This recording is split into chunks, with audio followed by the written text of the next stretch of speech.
All right, guys, midweek update. It is the 26th of February and it was about 41 degrees today. Yesterday was about 45 degrees, and unfortunately, we had a little bit of a cold spell kind of after I made the first video, and my sap really stalled out. But yesterday and today, I've gotten probably 15 gallons of sap, and so right now I'm up to just shy of 16 gallons of sap, and the trees are flowing really good today, and tomorrow is supposed to be pretty warm as well, so I imagine I'll probably get about another 10 gallons between tonight and tomorrow, and hopefully maybe a little bit overnight into Saturday. So I should be able to boil on Saturday. This one's completely full. This is emptied yesterday or evening, about 5, and then it's 6:15 in the morning, so we're checking buckets. Don't drink that, Willow.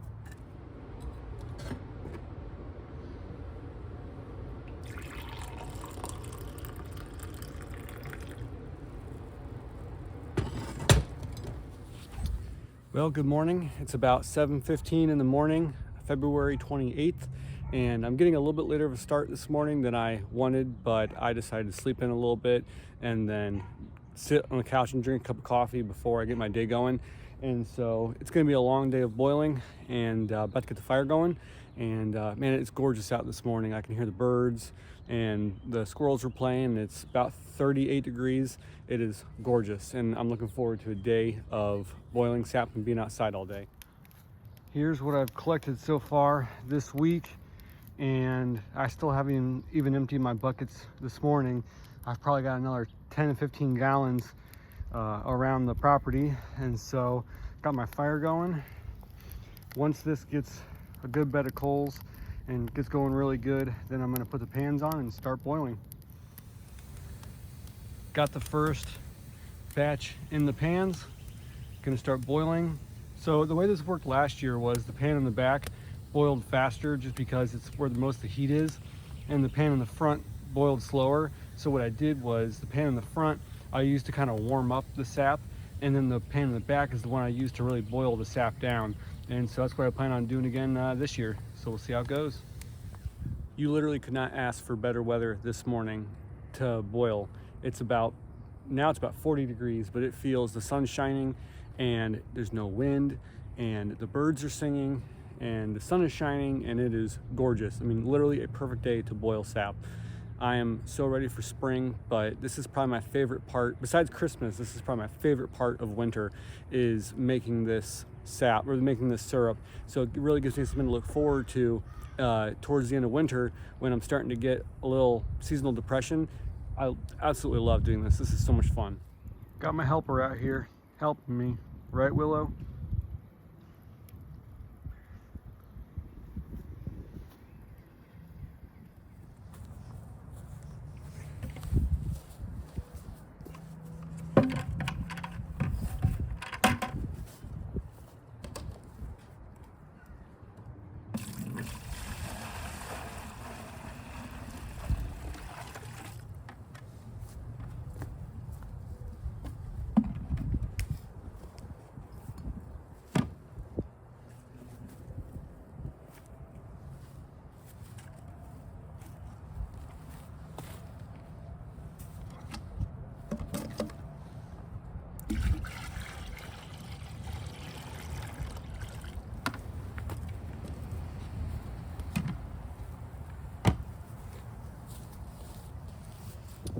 Okay, so from what I've harvested so far this morning, I'm up to about 45 gallons of sap.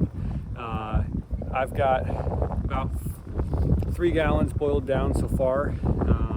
It's a little bit slow going, but once the fire really gets going good and I got a good bed of coals, it'll start boiling really fast. And then once it starts doing that, it'll start going a lot quicker. But I still got 1, 2, 3, 4 more trees to empty the buckets on. So I'm guessing I'm going to end over 50 gallons of sap harvested this week, which is really, really good and more than I was expecting.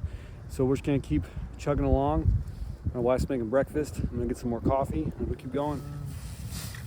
There. Well, we're about 3 hours into boiling. We've boiled down about 10 to 15 gallons of sap so far, and I got the fire going real good. And I think so far, I just pulled my taps. I got about 60 gallons of sap over the last 4 days. So the trees are budding, so I'm gonna go ahead and pull the taps from the trees and just boil what I got, but I should end up with about a gallon of finished syrup when I'm done.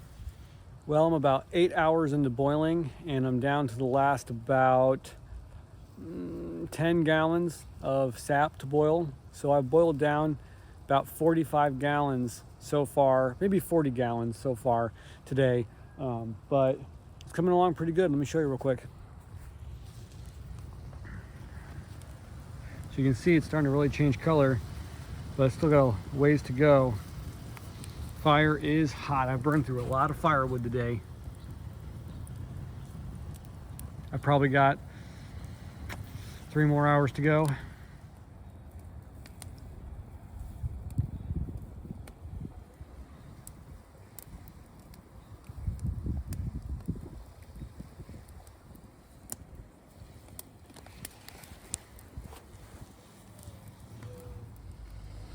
12 hours in and we're still boiling.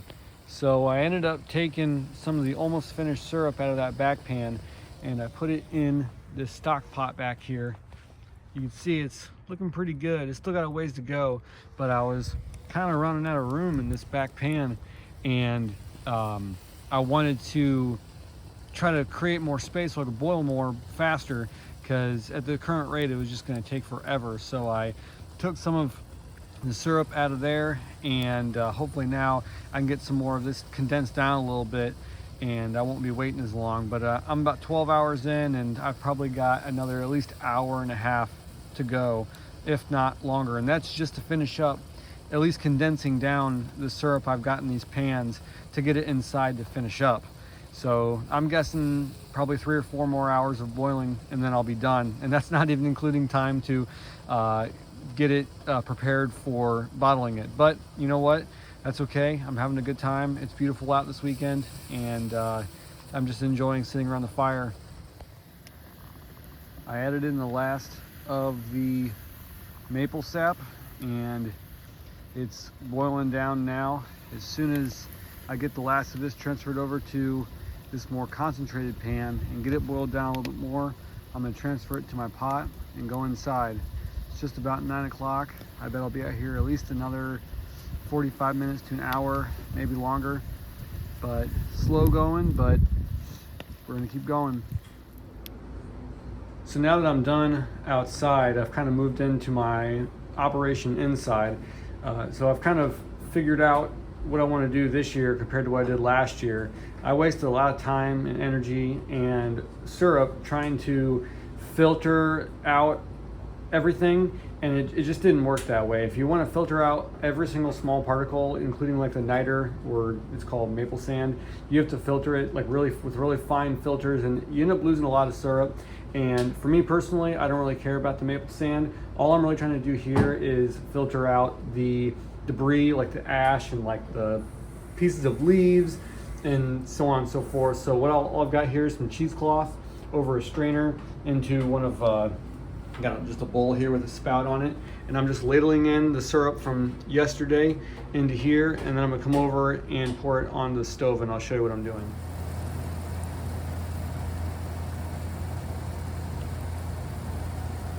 Once this hits about 217 degrees, I'm gonna test it with the hydrometer and see where it's at and see if it's finished. Right now I'm sanitizing the bottles, and as soon as this is done, we will start bottling.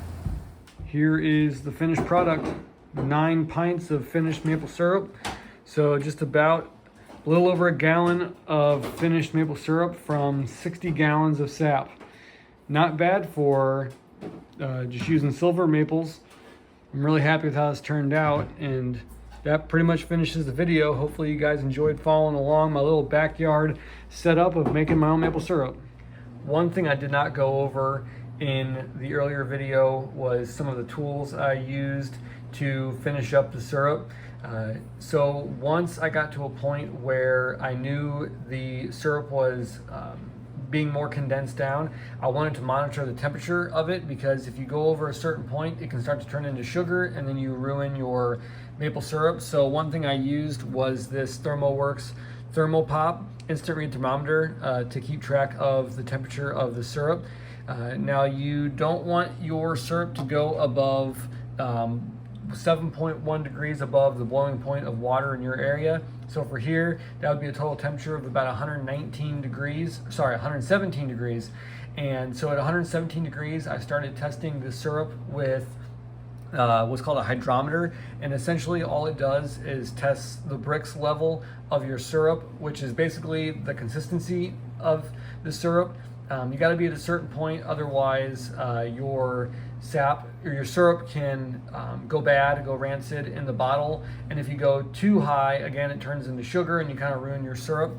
So basically all you do is you take the glass cylinder, this cylinder, you fill it up with hot sap, and then you put this in very carefully because they're very fragile, and then you let it float, and then you want to be right about on that red line, which is between like 65 and 70 Brix, and that is how you know that your syrup is done. And so I got this on Amazon. It was like 20 bucks. Again, they're very fragile, so if you get one, be careful. They can break really easily. But that was pretty much the tools I used to finish up my syrup. Then I just used a funnel to funnel the finished syrup into the bottles. And so that's about it.